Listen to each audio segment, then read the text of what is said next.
ये हमेशा रक्त में उबाल रहती है कि अगर हमारे हाथ में सत्ता होती तो सबसे पहले इनका हम ऐसी की तैसी कर डालते।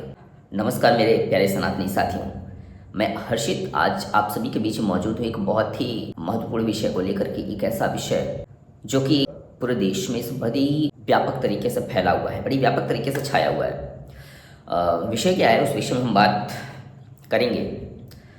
सभी लोग अपना अपना ख्याल रखिएगा, क्योंकि इस मौसम बहुत गड़बड़ चल रहा है और आप मेरी आवाज़ से भी समझ पा रहे होंगे कि मेरी तबीयत भी ख़राब है। लेकिन ये वीडियो मैं आप सभी के लिए शूट कर रहा हूँ, आप सभी को ये जानकारी देने के लिए, जो कि इस समय सनातन पे जो संकट है, सनातनियों को जिस तरीके से परेशान किया जा रहा है और जिस तरीके से बहराइच कांड हुआ, उसके पहले जौनपुर में, उसके पहले कौशाम्बी में जिस तरीके के कांड हुए, फिर ये आवश्यक है आप सभी को सचेत करना, आप सभी को जागरूक करना कि अब समय आ गया है। आप अपने आप को सशक्त करें, अपने आप को मजबूत करें, अपने घरों में हथियारों को रखें, जितना ज़्यादा हो सके हथियारों को अपने धार दें, तलवारों को धार दें, क्योंकि ये समय शांति से बैठने का नहीं है।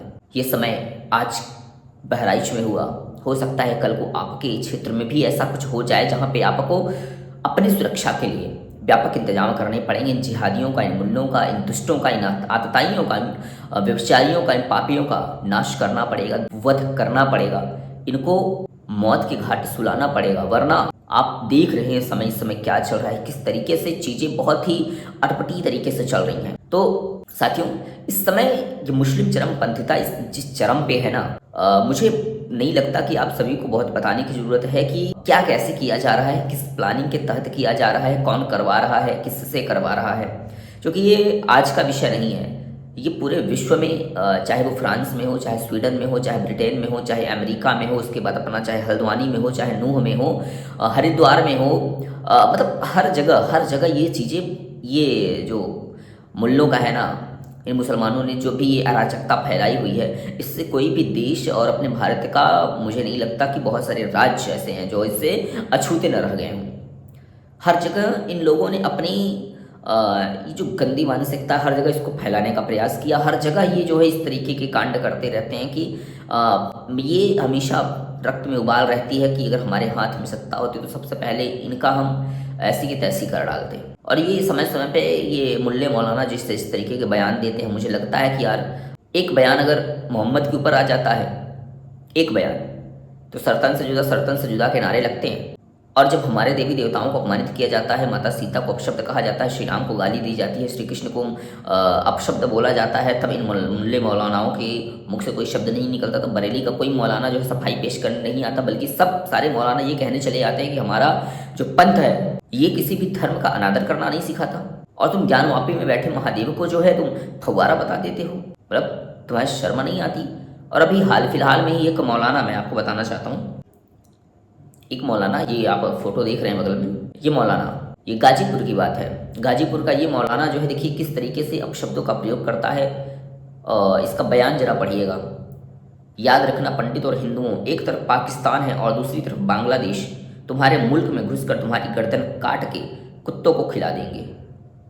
मतलब तुम्हारे पास इतनी औकात है बे कि जो तू भारत में घुस करके एक तरफ पाकिस्तान, एक तरफ बांग्लादेश से वो चल हटा, उसको हम छोड़ देते हैं। क्या तेरी इतनी औकात है कि तू भारत में बैठ करके भारत के हिंदुओं को इस तरीके की गिदड़ भभकी दे देगा और तू उनको मार करके इस तरीके की कुत्तों को खिला देगा? है तेरी इतनी औकात? अगर है तो तू सामने आ, तू सामने निकल के आ और उसके बाद तू ये बयान दे। तू किसी एक हिंदू को मार के देख, अगर तेरे शरीर के 56 टुकड़े करके सुअरों को न डाल दिया सामने, तो फिर इस देश का हिंदू होने का धिक्कार है। तो सामने तो निकल के आ। तो इस तरीके के बयान दे करके सारे बिलों में छुप जाते हैं, इस तरीके के बयान दे के बिलों में छुप जाते हैं। मतलब हिंदू धर्म को लेकर के तुम इस तरीके का बयान देते हो मौलाना, इस तरीके का बयान देते हो मुल्ले, इतनी औकात बढ़ेगी। और भारत में देखो कहा जाता है कि मुसलमान डरा हुआ रहता है।